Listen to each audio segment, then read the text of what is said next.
Yaponiyaning poytaxti Tokioda Xitoy doiralarining qamal tadbirlari sababli nurg'un kishining o'limiga sabab bo'lgan o't aptiga qarshi namoyish o'tkazdi. Yaponiya Uyg'ur birlashmasining a'zolari va namoyishchilar Ikebukuro rayonidagi bir bog'chada ko'rishdi. Namoyishda Uyg'urlarga erkinlik, Beijingni boyqut qilayli degan xatlar yozilgan plakatlarni va o't aptida qazo qilgan Uyg'ur oilalarining suratini ko'targan namoyishchilar Xitoyga qarshi shiorlarni to'ladi.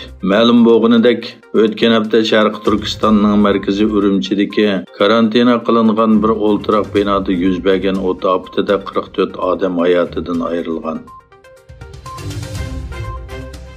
Xitoy Sharq Turkistonga tajovuz qilib kirgandan buyon izchil turda Sharq Turkistonning tabiiy boyligini bulang-talang qilib kelgan bo'lib, yaqindan beri vatanimizning tok boyligini atalmış tokni sirtqa yetkazish nomida kuchab bulang-talang qilishga boshlagan bo'lib, bu yil 10-oyda Xitoyga to'shilgan energiyalik tok miqdori 2 milliard 638 million kilowatt soatga yetgan.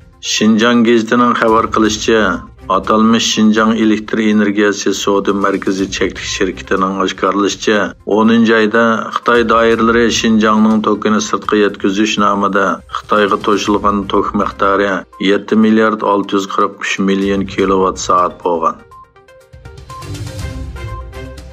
Xitoy bilan G'arbning kun siri kuchayayotgan raqobati har soatiga o'xshash harbiy jihatga talash-tortishlarda ifodalanmoqda. Angliya Quyosh gazetining xabariga qaraganda, Xitoy chet ellarda yashaydigan minglagan jasuslarni Amerika va Angliyaning harbiy maxfiyatligi erishishga taqsim qilgan. Angliya matbuotlaridagi xabarlarda kam deganda 60 Xitoy fuqarosining Angliya universitetlarida harbiy turda ishlayotganligi o'tirg'i qo'yilgan. Tadqiqotda deyilishicha, bu son Angliyada texmi ko'p bo'lib, ularning ichida oz deganda 2 kishi Xitoy xalq ozodlik armiyasining xodimi ekan. Xitoyning asosli shaharlari har qaysi shaharlardagi namoyishlardan keyin virusga qarshi tadbirlarni bo'shashtirish uchun tadbir qo'llanmoqda. Xitoydagi 3-cho'ng shahar Guangzhouda yerlik sahiya xodimlari televizorda bayonot e'lon qilib, Xitoy virusining tarmoq tiplarining asl xarakterlik zukamdan bek xatar elib kelmaydiganligini aytib, kishilarni xotirjam qilishga urindi. Xitoyning yillik yangi o'linish nisbati yaqinqi 30 yildan buyongi eng tuvan nuqtaga tushib qoldi. Xitoy virusi yuqumida tavirgan bu davlatda nikoh va tug'ut ko'rsatkichida ro'shan o'zgarish yuz bermoqda. Bu ahvol Xitoydagi tug'ilish nisbatini tuvalatish yuzlanishiga texmi tezlatmoqda ekan. Ma'lum bo'lishicha, o'linish nisbati tuvandikilarning asosli sababi Xitoy virus cheklamasi, muarif va turmush tanarqining yuqori bo'lishi ekan.